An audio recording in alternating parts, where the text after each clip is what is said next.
So, all the way up this thing.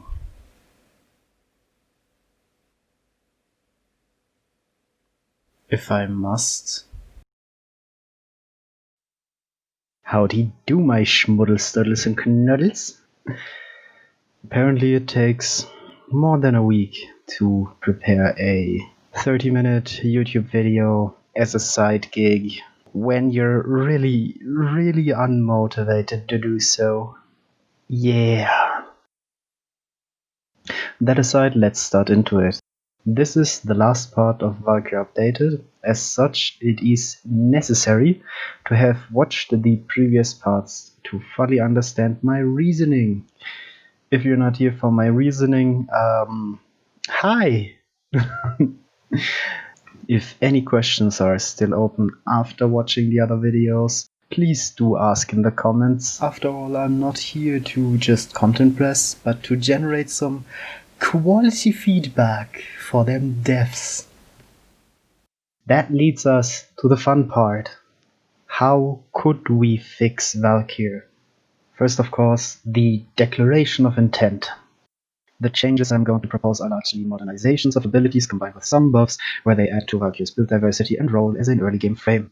Specific values are meant to work in tandem with the changes proposed, but are untested, and should therefore be evaluated in a modern context, which means usually on a live server with a live audience, because Warframe has long moved from just some artsy project that has a few mouths to feed to a product developed as a product for consumers who are expecting a certain quality, usually upheld by the industry. Although the industry isn't all that good in looter shooters right now. That out of the way, let's jump right into her passive. Her passive being weak is fitting to where she can be acquired, but its specific value doesn't fit into the rest of her kit, as just standing up a bit quicker when you can just, not fall over using Hysteria is one of the many cases where Valkyr does something in multiple ways, but only ever really half. Stop. So, what should we do? Well, we could take the knockdown and stagger immunity from Hysteria and just put it here. That would fit her theme, be a passive you'd play around, or rather build around, as it would also stop self-staggers. And it would be the only way she needed to resist CC, as it is just like always on. Wow. But I would personally love to outsource another solution to her passive. We all know that where other frames have some room to lose efficiency, Hysteria is almost unsustainable even if built for perfectly. Well, in addition to some changes I'm going to talk about in Hysteria's part of this video, allowing Valkyr to regain energy during Hysteria would solve some of those problems. But why am I saying this here? Well, Hysteria is meant to be an ability which, if left turned on without need, punishes the player dearly. And I think that part is, if not important, then a very nice taste of theme expression. So I believe this quality should stay part of Hysteria. But as the stereotypically depicted nature of pure, unadulterated rage, Hysteria should not run out while fighting enemies Valkyr can easily dispatch.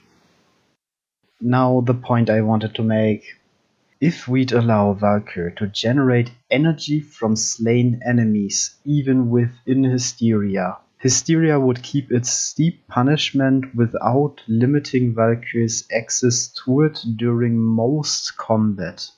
And this of course excludes boss type enemies, which is perfectly intended, as I would like to keep Valkyr's semi-invincibility and just negating boss type enemies without any danger or downside would make Valkyr the clear choice for any applicable enemy, including the fuck of Saturn 6. To squeeze the numbers and specifics in here somewhere, I would generate 5 energy per melee kill, 2 for any enemy that dies within melee range if a melee weapon is held to account for that damn Mesa! Or once again 2 for any enemy killed by own gunfire.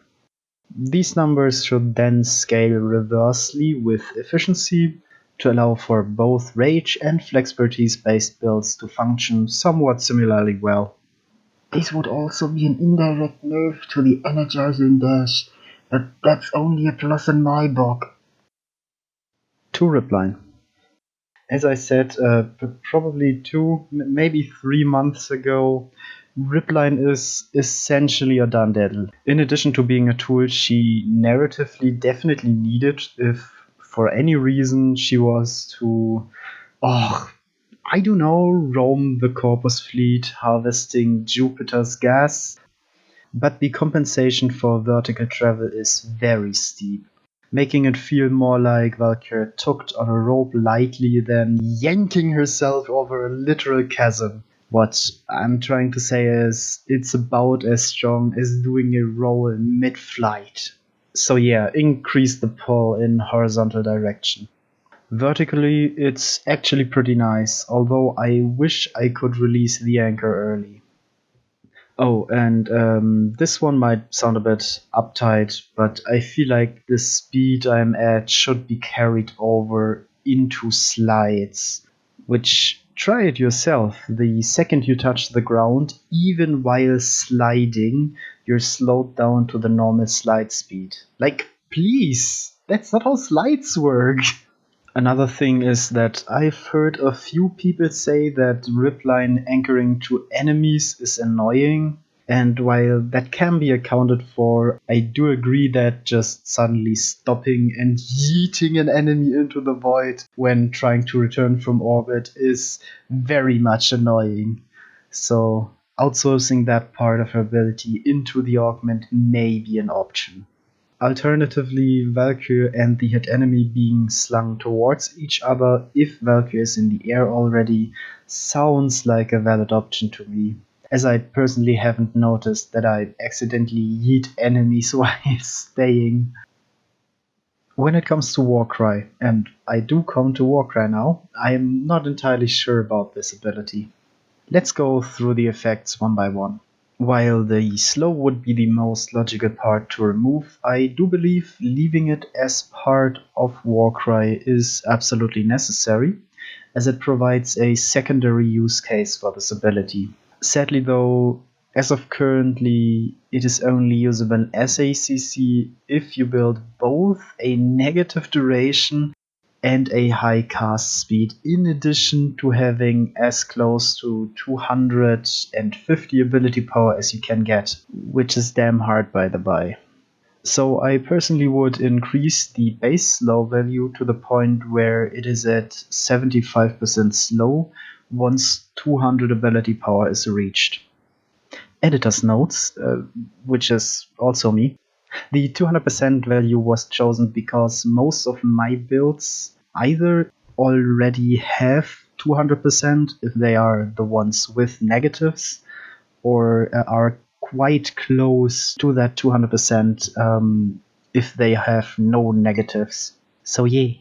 In addition, I would make this ability recastable while active, as this would allow it to be used as a CC without minimizing the duration or while in tandem with the Eternal War augment. And both to buff Hysteria and to make this ability stronger while on Valkyr, as Helminth exists, I would allow the slow to linger around Valkyr within Hysteria's indicator range, which is way smaller than her normal range if Warcry is casted while inside Hysteria. This should allow players to move more dynamically within Hysteria instead of continuously stopping to recast what I'd call her best ability. The attack speed buff might also linger on Valkyr for this purpose, but it should not trigger on allies after the initial cast to hinder low range spreading of this buff, as it is seen as very strong. It is not actually as explained before. The armor. Well, in my opinion, the armor buff is too weak to be seen as a survival tool for Valkyr herself. although removing or nerfing it would both detract from Warcry's identity and be a strong nerf to Warcry-based builds. And buffing the armor seems like too much to me to come without additional downsides either, as it needs to be shareable to have a serious value. And to be completely frank, I seriously want to cut down on Valkyr's low play feel. So in the end, I would leave the armor as it is, or double its value for the caster only. The attack speed is fine. It is a good buff for melee-focused builds, but it won't reach the strength of other buffing abilities, which by the doodle can now be put onto Valkyr, and it being bound specifically to melee weapons is a major downside, which again, other buffing abilities that can now be put on Valkyr won't have. So I believe its strength should not be decreased, but it is incredibly strong if compared with melee mods. I don't believe it should be buffed either. Although adding a fire rate boost of 40 to 80% at full build would allow her to fit into more roles, which means she'd actually stand rather close to Sandboyo on the I don't care spectrum. Additionally, I hope for its cast time to be decreased to the point where natural talent is no longer a mandatory mod for CC builds. Although, if Warcry's slow lingers around Valkyr in a lower range, that might only be necessary in a smaller extent. Oh, and the augment. I think I already clarified that I like this augment, although I would love if it only scaled with duration if set duration is positive, as that would allow Warcry to be used as a buffing ability on builds that otherwise abandon duration. But it essentially doesn't need any changes. And now to finish her on a single enemy, aka Paralysis. While we could completely wipe this ability, giving it some extra uses would be my first approach. First, I would remove its energy drain in exchange for increasing its shield drain to 100% and disabling shield gating. This should make the use of rage easy enough to work in normal situations. Additionally, to add yet another synergy to Warcry, I would have it paralyze enemies hit by Warcry before, while knocking down enemies not slowed by Warcry. This would allow for Valkyr to be used as a tanky gunner while also being a buff to her melee use, as those enemies won't be knocked further away from Valkyr. Prolonged Paralysis. This augment is kind of in a weird spot. It can be used with Valkyr's finishers for immense damage, as they have a minimal AoE range, but to do that you effectively need to minimize your duration, or that Mesa is going to snack those boils right off your lap. So what now? Honestly, I would love to focus this augment singularly around that one thing which worked before, by simply having it work better at what it does. Enemies should no longer fall past you, like Max Pull does, and collect in a pile right where you stand, as this would open the door to let's deal a Rhino worth of damage to 20 enemies at the same time there. It may scale with duration, but please make it pull enemies towards me just as quickly as the normal paralysis would push enemies away from me. It may then gain a small energy drain in addition to its shield drain and be renamed into reverse paralysis. Now to Hysteria. Oh boy! First, I need to insist on the changes to Exalted Melees to be applied. Exalted weapons should never need more long-term, aka Forma and Augment investment than non-exalted weapons. And for them to be able to keep up with non-exalted counterparts without dedicated augments, they need to have access to either the full power of the steel mods or Blood Rush. again, I'd personally like to avoid Blood Rush. This implementation may need to be staggered out per frame, but that should solve the problem that Hysteria can only deal sufficient damage with finishers or heavy attacks. Additionally, as talents are limited in other ways, adding the following forced procs to their stance, Hysteria, shouldn't end up being a overbuff. Further, the wiki points out different button press combinations than my testing and the game menu, so I'm just gonna use the ones from the game menu. Okay, further. The second attack before the spin attack for slash, before the last spin attack force puncture, rage, first puncture, last impact, madness, second slash once, delirium, first puncture. If you know her stance better than I do, you will have noticed that most of these force procs are on attacks before multi-hits. I chose those to allow talents to keep their identity as hard hitters, utilizing condition overload, instead of turning them into yet another bleed stacking Nikana. You may have also noticed that those force procs can provide Valkyr with all IPS, but only if she switches her combo within a fight. That is intentional to allow her to use condition overload effectively without needing weeping wounds, and to add a level of skill. Yes? More procs would be welcome, as apparently claw-type weapons are pretty alright at forcing procs otherwise. Now to the invincibility. The great thing that DE ever hates. If you want to keep the invincibility as it is, which I would love by the way, we need additional warnings for 1 energy below 20%, 2 stored damage exceeding effective health. Additionally, the stored damage number should be placed in a more visible position, and the energy drain, like at how much percent you are right now, should be indicated, well, at all. This could be done with UI elements I should have prepped somewhere, if I can find them.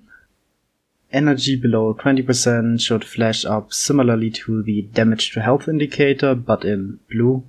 The stored damage should be shown just above the crosshairs. Just below the crosshairs should be a progress bar showing the energy drain of Hysteria, starting at minimal drain, at 0% progress, to 100% progress at maximum drain.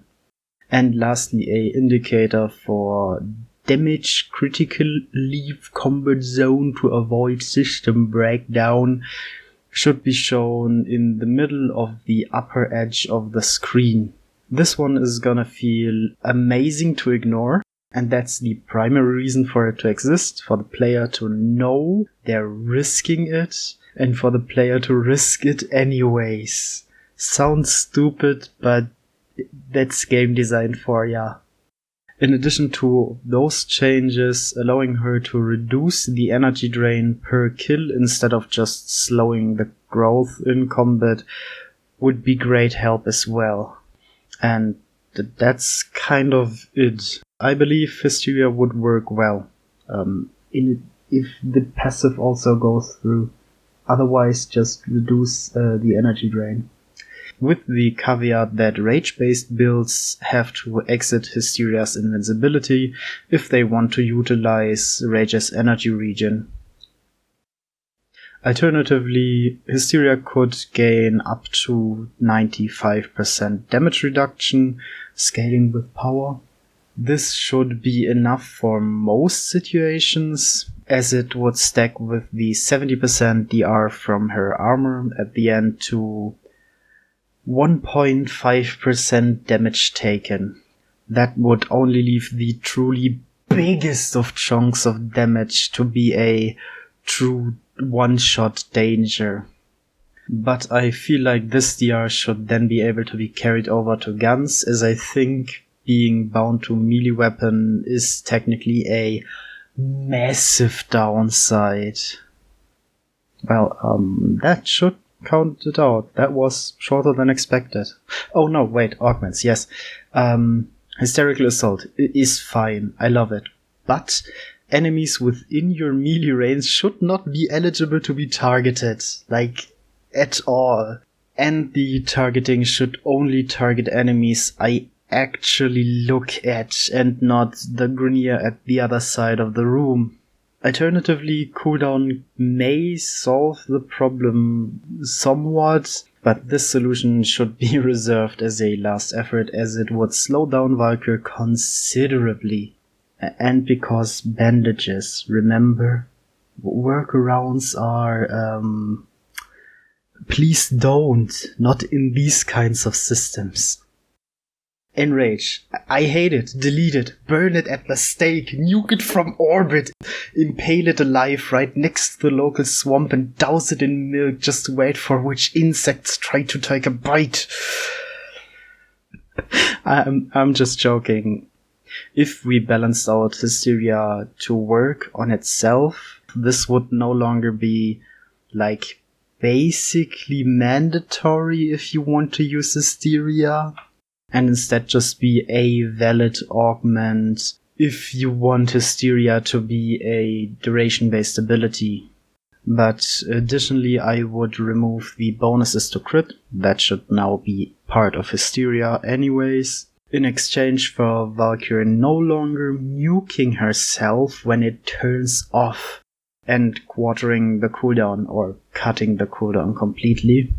That should lower the punishment for overusing Hysteria while leaving it still highly preferable to keep Hysteria turned on only if you need it. And this is, I think, the shortest of these 3 videos. I should have cut them down further, but hey. It's done, I can do sip coffee now. And write short stories on my Tumblr, by the way. Once again, I think there are frames who need a full rework more than Valkyr needs a touch-up, but this concept may make the work just a tidbit easier. That said, hope you're having a wonderful week, you damn well deserve it. Subscriberino, write me some feedback in .commentators, lick the comments, wait. Nah, good enough. Bye!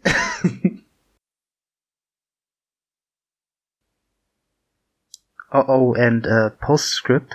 Revert gas, you plebeians.